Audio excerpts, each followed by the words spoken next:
अस्सलाम वालेकुम dear students, अपने चैनल में आप सभी को खुशामदीद कहता हूँ। आज का जो हमारा टॉपिक है उर्दू में वो है अजीम शायर मीर तकी मीर के हवाले से। विलादत यानी पैदाइश हुई सन 1724 में और वफ़ात हुई 1810 ईस्वी में।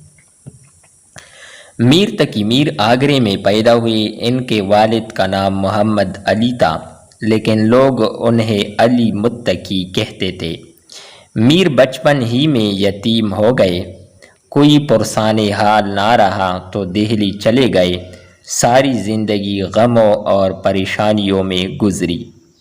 उनके ज़माने में दिल्ली 3 मरतबा बैरूनी हमला आवरों के हाथों बर्बाद हुई, जिनमें इंसानी खून पानी की तरह बह गया।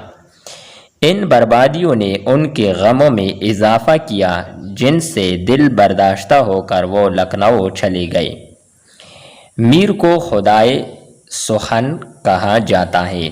सौदा, गालिब, हाली, हसरत, गरज, बड़े बड़े शायरों ने मीर को उस्ताद तस्लीम किया है।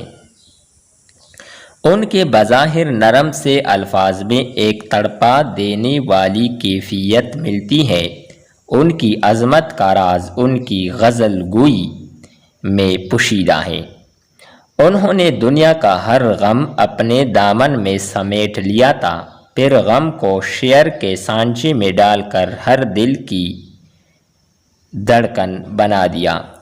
मीर के जज्बात सच्चे, तर्ज़े बयान सादा और लहजा दर्दमंद है। उनके अशार में गहराई और दिल में उतर जाने वाला एहसास मिलता है। उनका हर शेर उनका एक बेकरार आंसू है। उनकी ज़ाती नाकामियों ने उनके कलाम में सोज़ व गदाज और एहसास की शिद्दत पैदा कर दी। वो अपनी शायरी में सिर्फ जज्बात से काम नहीं लेते, हकीकत पसंदी भी उनके कलाम की जान है। तअज़्ज़ुल के मैदान में आज तक मीर की बराबरी का दावा कोई शायर नहीं कर सका।